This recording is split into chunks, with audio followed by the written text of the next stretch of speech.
Hello दोस्तों। आज हम चर्चा करेंगे मास एनर्जी इक्विवेलेंस प्रिंसिपल के बारे में। मेरा नाम संतोष चौधरी है और आप देख रहे हैं मेरा यूट्यूब चैनल।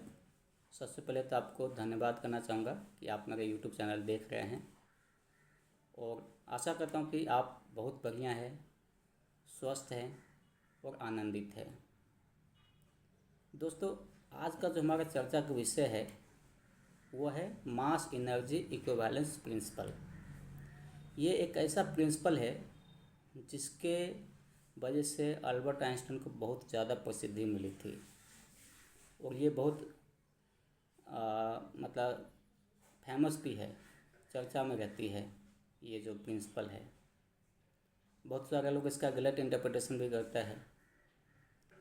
तो हम आज का जो हमारा वीडियो का जो पर्पस है वो हम ये जानने की कोशिश करेंगे कि E=mc² कैसे कैलकुलेट करें, उसका डेरिवेशन कैसे करें। ये बहुत ज़रूरी है। हम सुनते तो हैं E=mc², है ना, लेकिन इसको कैलकुलेट कैसे किया जाए तो उसके बारे में हम लोग आज चर्चा करने वाले हैं। इस वीडियो के अंतर्गत हम लोग मैथमेटिकल इक्वेशन डराइव करेंगे। ये प्रिंसिपल कैसे आया, कहाँ पर लिखा गया था, इसके बारे में जानेंगे। कब ये पब्लिश्ड हुआ था, है ना, इसका जो ओरिजिनल पेपर था वो क्या था, ये सभी के बारे में हम लोग जानेंगे। तो सबसे पहले यहाँ पर जो मास एनर्जी इक्विवेलेंस प्रिंसिपल है वो क्या कहता है। आपको एक और चीज़ बताना चाहूँगा कि आप ये पूरा का पूरा वीडियो देखिए, तब आपको ये आपके लिए फ़ायदेमंद होगा। तो आप उसमें पूरा मैथमेटिकल इक्वेशन ड्राइव कर पाएंगे। तो इसमें मास एनर्जी इक्विवेलेंस जो प्रिंसिपल है ये क्या बोलती है कि E=mc²। तो यहाँ पर E का मतलब है एनर्जी, M का मतलब है मास और C का मतलब है वेलोसिटी ऑफ लाइट या स्पीड ऑफ लाइट। तो इसमें क्या कहा जाता है कि किसी भी कोई भी ऑब्जेक्ट हो, बॉडी हो या पार्टिकल बोल सकते हैं, यदि इसका मास m है तो उस पार्टिकल को यदि पूरी तरह से एनर्जी में कन्वर्ट कर दिया जाए तो हमें कितना एनर्जी मिलेगी। तो उसका ये इक्वेशन है कि वहाँ से जो हमको एनर्जी मिलेगी वो मिलेगी mass of the object into the velocity of light का स्क्वायर, मतलब E=mc²। ये इसका ये प्रिंसिपल है, ठीक है। अब इसको हम लोग ड्राइव कैसे करेंगे उसके बारे में जानेंगे। तो इसका जो ओरिजिनल पेपर है अल्बर्ट आइंस्टाइन का, वो थोड़ा सा अलग डेरिवेशन है, तो उसके बारे में वो हम लोग ड्राइव नहीं करेंगे। हम एक सिंपल तरीके से ड्राइव करेंगे ताकि हम आसानी से समझ सकते हैं, क्योंकि जो ओरिजिनल पेपर है वो थोड़ा डीप है, ठीक है।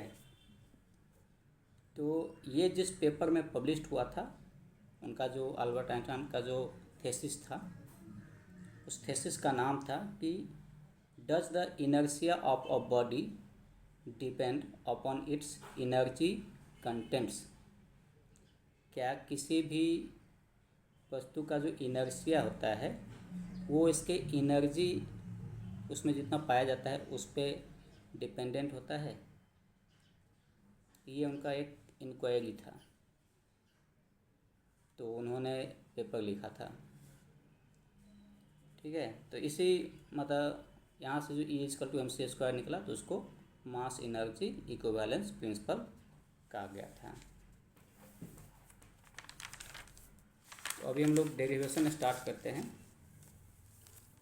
तो देखिए, इसमें डेरिवेशन के लिए हम सबसे पहले क्या करेंगे कि एक कार्टेशियन एक्सिस लेंगे जिसमें एक्स एक्सिस और वाई एक्सिस लेते हैं। तो हम उसका जो ओरिजिन है वहाँ पर एक पार्टिकल को रखते हैं जिसका मास m0 है, ठीक है, रेस्ट मास। और उसको एक्स एक्सिस के तरफ मूव करेंगे, वन डायमेंशनल लेंगे कैलकुलेट करने के लिए इजी पड़े कि वो एक्स एक्सिस में मूव करेगा। तो उसको कुछ एनर्जी देंगे जिसकी वजह से वो भी वेलोसिटी से वो एक्स एक्सिस में मूव करेगा। ठीक है, तो जब उसका वेलोसिटी भी होगा तो उस टाइम में मास उसका जो है वो m है। ठीक है, तो ये जो प्रिंसिपल है उसको ड्राइव कैसे किया गया था, तो ये आइंस्टाइन ने उस टाइम में एक स्पेशल थ्योरी ऑफ रिलेटिविटी दिया था, उन्होंने मतलब प्रतिपादित किया था। तो उस स्पेशल थ्योरी ऑफ रिलेटिविटी के हिसाब से है ना, कहा गया कि कोई भी वस्तु हो जिसका जब वो स्थिर है उसका मास यदि उस टाइम में m0 है, ठीक है, तो जब वो मूव करेगा तो उसका मास चेंज हो जाता है, मतलब रेस्ट मास अलग होता है, और जब मूव करता है तो उसका मास अलग हो जाता है वेलोसिटी के कारण। वेलोसिटी पे मास डिपेंडेंट है, ये एक मतलब एक नया खोज था, क्योंकि आप देखेंगे तो न्यूटन का जो फिजिक्स था, जो क्लासिकल फिजिक्स है, तो उसमें क्या माना गया था कि मास जो है वो कांस्टेंट है, मास नहीं बदल सकती है, मास सभी के लिए सेम है। लेकिन स्पेशल थ्योरी ऑफ रिलेटिविटी जब उन्होंने प्रतिपादित किया तो उसमें उन्होंने बताया कि नहीं, मास जो है वो इंडिपेंडेंट नहीं है, मास भी चेंज करता है। यदि किसी वस्तु का वेलोसिटी यदि वो वेलोसिटी पर डिपेंड करता है, तो वेलोसिटी यदि बढ़ेगा तो उसका मास भी बढ़ेगा।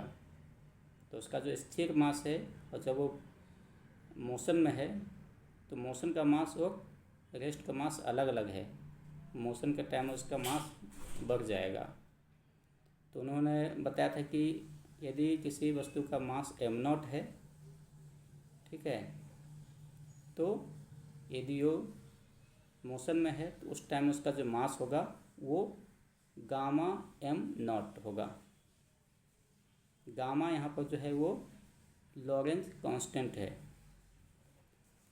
स्पेशल थ्योरी ऑफ रिलेटिविटी जब आप पढ़ेंगे तो उसमें ना मैथमेटिक्स आता है, तो उसमें लॉरेंज ट्रांसफॉर्मेशन आता है। तो लॉरेंज ट्रांसफॉर्मेशन में एक कांस्टेंट लिया गया है, ठीक है, कि किस तरह से डिपेंड करता है, तो उसको कहा गया है गामा। ठीक है, तो यहाँ पर m0 जो है वो रेस्ट मास है ऑफ द ऑब्जेक्ट। ठीक है, according to Einstein's special theory of relativity and Lorentz transformation, Lorentz factor जो है गामा वो क्या है, इक्वल टू 1/√(1 माइनस v²/c²। यहाँ पर v क्या है, वेलोसिटी ऑफ द ऑब्जेक्ट। जो ऑब्जेक्ट हमने लिया है, मान लो बॉल लिया है, तो बॉल का जो वेलोसिटी है वो v है। c तो हम लोग जानते हैं लाइट का वेलोसिटी है।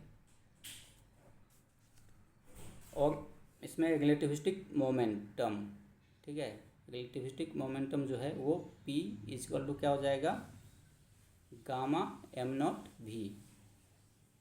तो इसको हम लोग बोल सकते हैं सीधा इक्वल टू mv। तो यहाँ पर m जो है वो क्या है, रिलेटिविस्टिक मास है, रेस्ट मास नहीं है। जब v वेलोसिटी है उस टाइम में जिसका मास है उसको m यहाँ पर डिनोट किया गया है। ठीक है,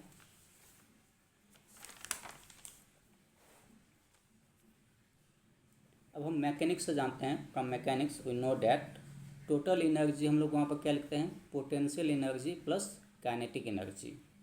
हमने मैकेनिक्स में पढ़ा है, आपने भी पढ़ा होगा कि टोटल एनर्जी क्या होता है, equal to potential energy plus kinetic energy.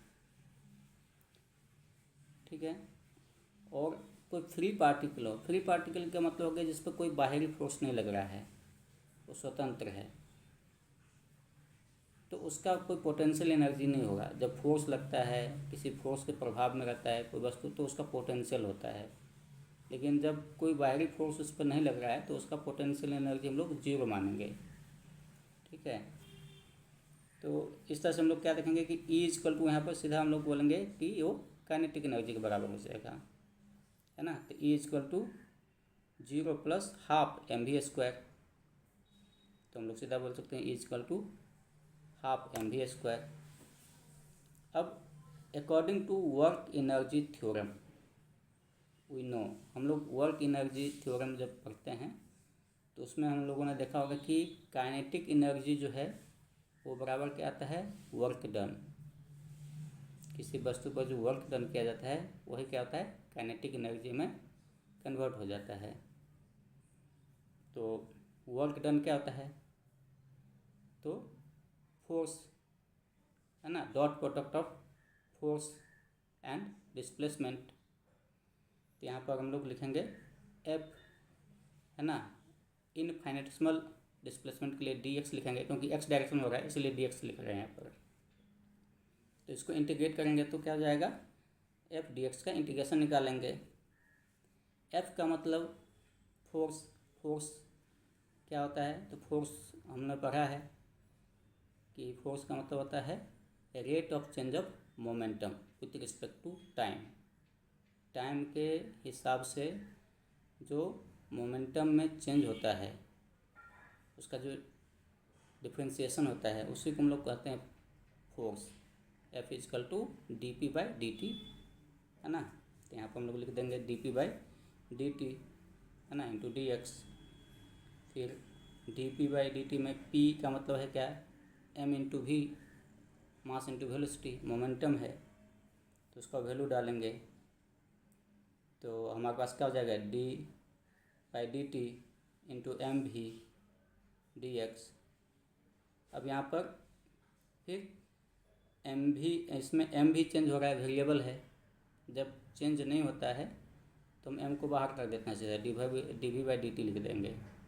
लेकिन यहाँ पर मास और वेलोसिटी दोनों चेंज हो सकता है तो यहाँ पर क्या करेंगे, दोनों को डिफ्रेंशिएशन करेंगे। तो इसमें क्या हो जाएगा, एक बार मान लो कि हम वेलोसिटी को कांस्टेंट ले रहे हैं तो D M by D T plus, अब मास को कांस्टेंट ले रहे हैं D V by D T. ये हम लोग जो डिफ्रेंशिएशन है उसमें हम लोगों ने इसके बारे में पढ़ा होगा कि हम लोग किस तरह से डिफ्रेंशिएशन करते हैं इनटू डी एक्स। तब हमारे पास क्या आ गया कि V D M by D T, अब ये डी एक्स को दोनों में मल्टीप्लाई कर देंगे तो V D M by D T D X plus M D V by D T D X equal to, है ना। फिर वो इंटीग्रेशन का अंदर में आएगा भी डी एम, और इसमें डी एम को तो अलग लिखेंगे, D x by D T लिखेंगे, ठीक है, क्योंकि मल्टीप्लाई के फॉर्म है तो हम लोग D x by D T लिख सकते हैं, डी एम को आगे करके, प्लस एम, यहाँ पर भी क्या करेंगे डी भी और D x by D T लिखेंगे। तो यहाँ पर हमें क्या आ गया, काइनेटिक एनर्जी इक्वल टू क्या आ जाएगा, इंटीग्रेशन ऑफ, अब देखो D x by D T जो है वो क्या है, वेलोसिटी है ना। तो ये भी आ जाएगा तो वी स्क्वायर डी एम लिख सकते हैं प्लस एम, है ना, और ये D x by D T यहाँ पर भी है तो ये भी हो जाएगा तो एम भी डी भी। तो ये क्वेश्चन 3 है। तो क्वेश्चन 3 हमारे पास क्या गया, kinetic energy equal to integration of V square D M plus M V D V. M क्या है, एम है गामा एम नॉट, है ना। गामा क्या है, लॉरेंज फैक्टर है। तो यहाँ पर एम इजकल टू क्या हो जाएगा, एम नॉट, और जब लॉरेंज फैक्टर लिखेंगे यहाँ पर 1/1 minus V square by C square, तो हमारे पास ये आ जाएगा। अब देखो हम लोग दोनों तरफ स्क्वायर कर देंगे, ठीक है। तो M square bracket 1 minus V square by C square is equal to M not square, इस तरह से हम लोग लिख सकते हैं इसको। फिर आगे इसको थोड़ा सा और सिंप्लीफाई करेंगे तो हमारे पास हो जाएगा क्या, एम स्क्वायर ब्रैकेट के अंदर में C square minus V square bracket बंद is equal to M not square C square ठीक है। इसके बाद आ जाएगा M square C square minus M square V square is equal to M not का स्क्वायर सी स्क्वायर, इस तरह से आ गया। तो ये हमारे पास इक्वेशन हो गया।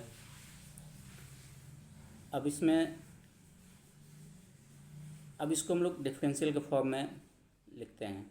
ये जो इक्वेशन है M square C square minus M square V square is equal to M not square C square, इसको डिफरेंशियल के रूप में चेंज करेंगे तो हमारे पास क्या आ जाएगा, सी स्क्वायर है ना, क्योंकि कांस्टेंट है। एम स्क्वायर के डिफरेंशिएशन में अगर लिखेंगे तो क्या आ जाएगा 2m dm माइनस, अब ये यहाँ पर दोनों वेरिएबल है, m भी वेरिएबल है v भी वेरिएबल है, तो पहले मानो कि v को कांस्टेंट ले लेते हैं, तो एम स्क्वायर को डिफ्रेंशिएट करेंगे तो क्या आ जाएगा 2m dm, इस तरह से डिफरेंशियल फॉर्म में लिख रहे हैं, माइनस फिर 2m स्क्वायर v dv। ये डिफरेंशियल फॉर्म में लिखेंगे तो इस तरह से हम लोग इसको लिख सकते हैं। अब हमारे पास इसको सिंप्लीफाई करके लिखेंगे तो हमारे पास क्या आ जाएगा C square D M is equal to V square D M plus M V D V. ठीक है, इक्वेशन 4 हमने लिखा है। अब देखो हम लोग इक्वेशन 3 और 4 को हम लोग यदि मिलाते हैं तो हमारे पास क्या जाता है, काइनेटिक एनर्जी इजकल टू, है ना, यहाँ पर क्या था integration of V square D M plus M V D V. यहाँ पर V square D M plus M V D V का वैल्यू कितना आया है सी स्क्वायर डी एम, वहाँ पर सी स्क्वायर डी एम लिख देंगे, है ना। और यहाँ पर m का वैल्यू कहाँ से कहाँ होगा, तो रेस्ट में था m0, और जब v वेलोसिटी हुआ तब उसका मास m है।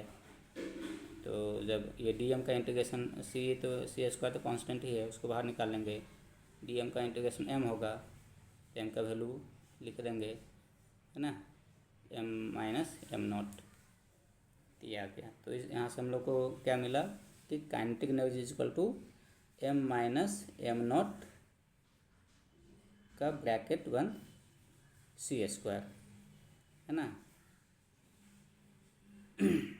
ये इसको इक्वेशन 5 ले लेते हैं। अब यहाँ पर देखो क्या आता है कि here m minus M nought जो क्या है वो चेंज इन मास है, मास में जो बदलाव हुआ है वही बता रहा है कि जो मास में बढ़ोतरी हुई है। तो इसको हम लोग मान लो डेल्टा m लिख रहे हैं,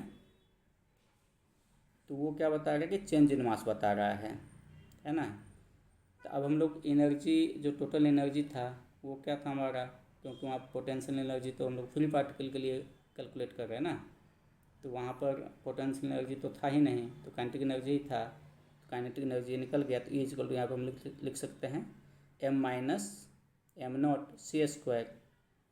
ठीक है, यहाँ पर जो है डेल्टा m इम्प्लाइज क्या इम्प्लाइज कर रहा है, increase in inertia of the object, object का जो इनर्शिया है उसमें बढ़ोतरी हुआ है, सॉरी है ना, डेल्टा m।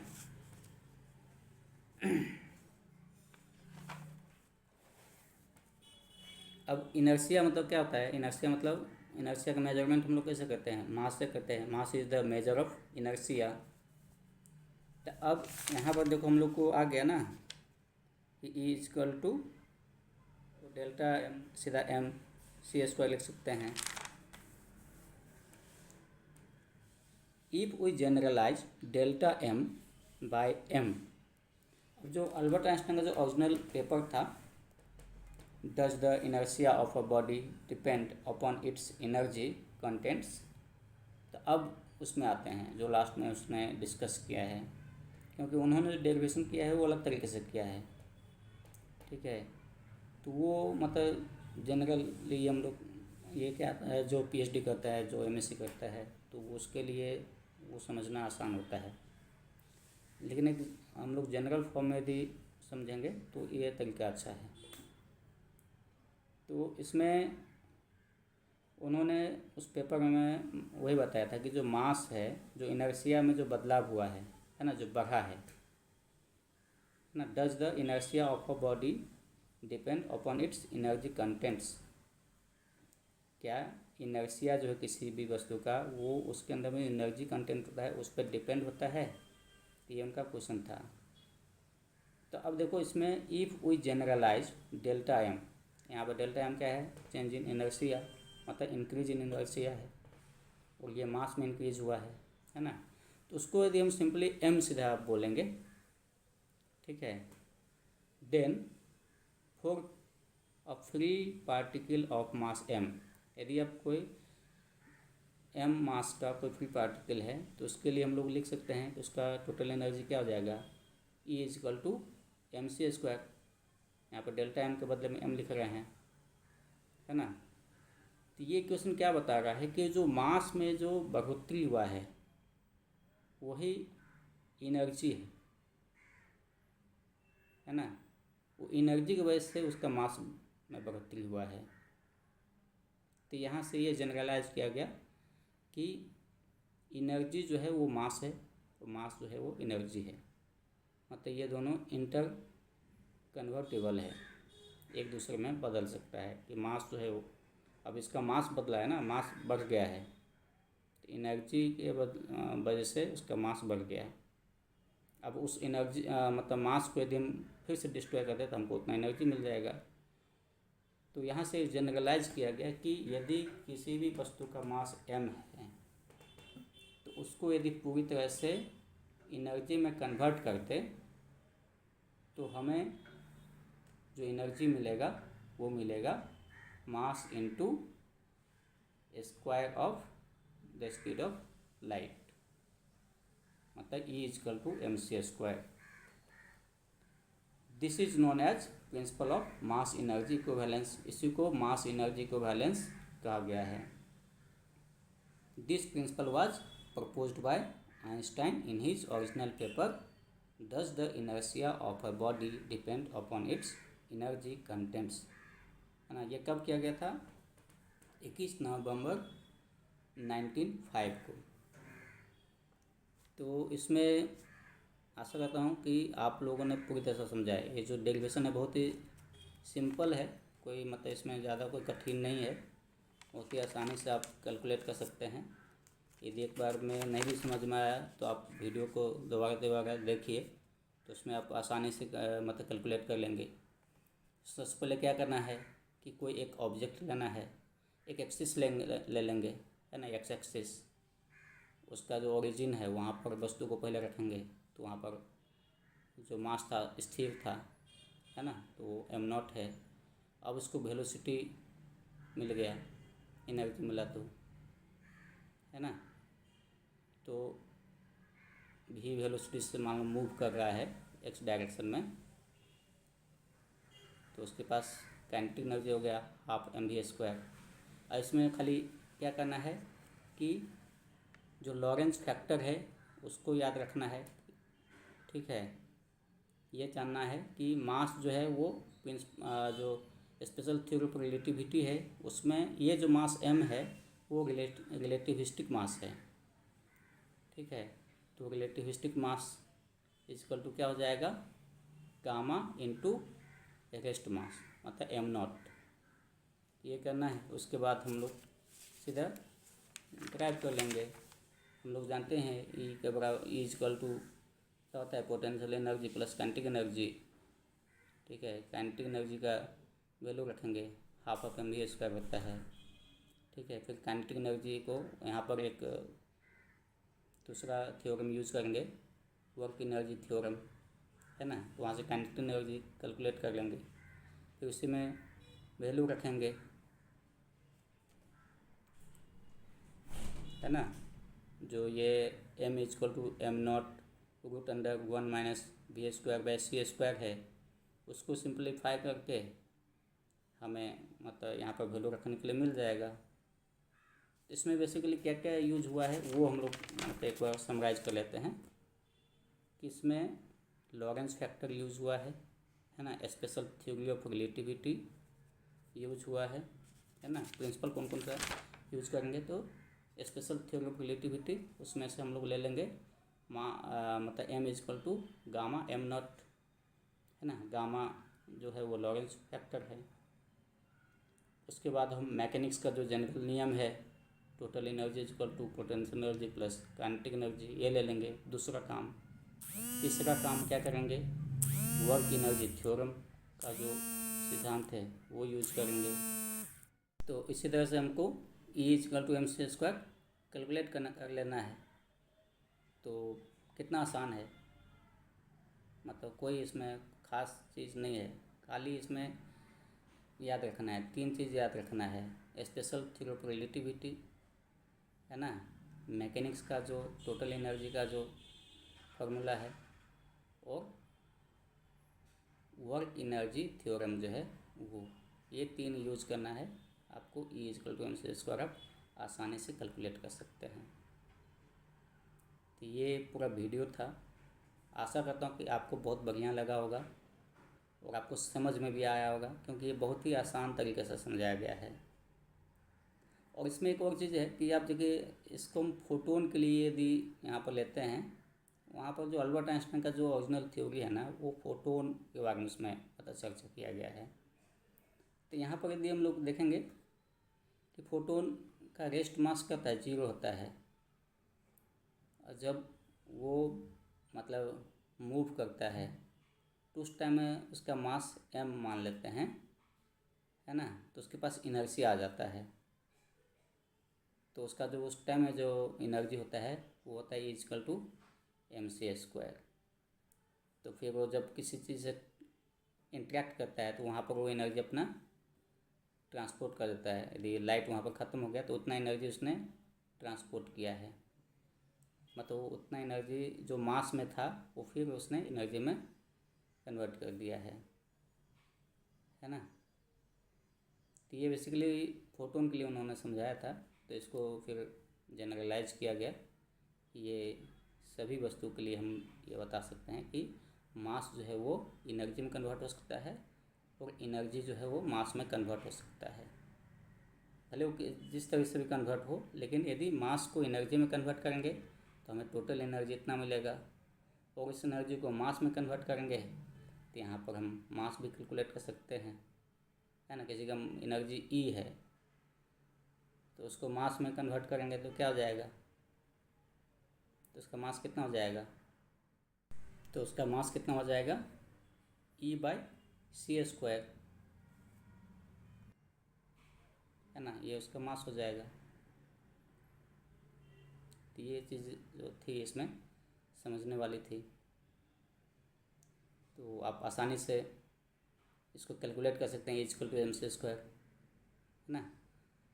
तो आपको अच्छा लगा वीडियो तो आप हमारे वीडियो को सब्सक्राइब भी कर लीजिए, मतलब हमारा जो चैनल है उसको सब्सक्राइब कर लीजिए, ताकि आगे यदि कोई भी वीडियो आती है तो उसका आपको नोटिफिकेशन मिल जाएगा, है ना। तो हम आसानी से किसी चीज़ को समझाएंगे, तो आप देखते रहिए। धन्यवाद दोस्तों कि आपने हमारा YouTube चैनल देखा है। जय हिंद, जय भारत।